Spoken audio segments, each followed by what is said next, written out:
Kerala water authority employees union Kasaragod ജില്ലാ സമ്മേളനത്തിന്റെ പ്രചരണാർത്ഥം കാഞ്ഞങ്ങാട്ട് സെമിനാർ സംഘടിപ്പിച്ചു. പുതിയകോട്ടയിലെ മാന്തോപ്പ് മൈതാനിയിൽ വെച്ച് നടത്തിയ സെമിനാർ ഡിവൈഎഫ്ഐ കാസർഗോഡ് ജില്ലാ സെക്രട്ടറി രജീഷ് വെള്ളാട്ട് ഉദ്ഘാടനം ചെയ്തു. This news sponsored by Manual Silks, Mega Mall, Main Road, Kanyangad, also at Kannur, Irati and Pattambi.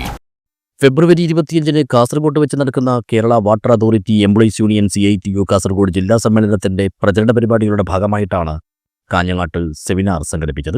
ഒരു തുള്ളിയുടെ രാഷ്ട്രീയം, കുടിവെള്ളം, അവകാശം, ജലസംരക്ഷണം, ഉത്തരവാദിത്വം എന്ന വിഷയം മുൻനിർത്തി പുതിയകോട്ടയിലെ മാന്തോപ്പ് മൈതാനിയിൽ വെച്ച് നടത്തിയ സെമിനാർ ഡിവൈഎഫ്ഐ ജില്ലാ സെക്രട്ടറി രജീഷ് വെള്ളാട്ട് ഉദ്ഘാടനം ചെയ്തു.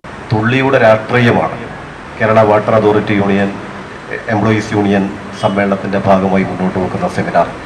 ഈ സെമിനാറിൽ പങ്കെടുക്കുമ്പോൾ സാന്ദർഭികമായി ഇപ്പോൾ ഓർക്കാൻ വേണ്ടി കഴിയുന്നൊരു കാര്യം, അല്ലെങ്കിൽ ഇപ്പോൾ പറയേണ്ടുന്നൊരു കാര്യം, കഴിഞ്ഞ 2 ദിവസമായി തിരുവനന്തപുരത്ത് കേരളത്തിൻ്റെ ഒരു ഭാവി വികസനത്തിൻ്റെ രൂപരേഖ തയ്യാറാക്കിക്കൊണ്ടാണ് ബഹുമാനപ്പെട്ട മുഖ്യമന്ത്രി സഖാവ് പിണറായി വിജയൻ ഉദ്ഘാടനം ചെയ്ത് ഇന്നലെയും മിനിഞ്ഞാന്നുമായി തിരുവനന്തപുരത്ത് അന്താരാഷ്ട്ര പഠന കോൺഗ്രസ്, 5ാമത് പഠന കോൺഗ്രസ് നടന്നത്.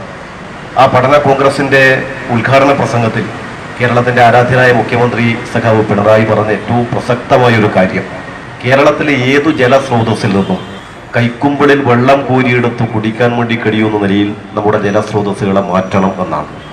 ചടങ്ങിൽ യൂണിയൻ ജില്ലാ പ്രസിഡന്റ് എസ് ഗോവിന്ദരാജ് അധ്യക്ഷനായി. സംസ്ഥാന സെക്രട്ടറി എ സുധാകരൻ വിഷയാവതരണം നടത്തി. CITU Kanhangad area secretary KV Raghavan ആശംസ നേർന്നു. യൂണിയൻ ജില്ലാ സെക്രട്ടറി K വിനോദ് സ്വാഗതവും ട്രഷറർ B സുപ്രിയ നന്ദിയും പറഞ്ഞു. News bureau, Kanhangad.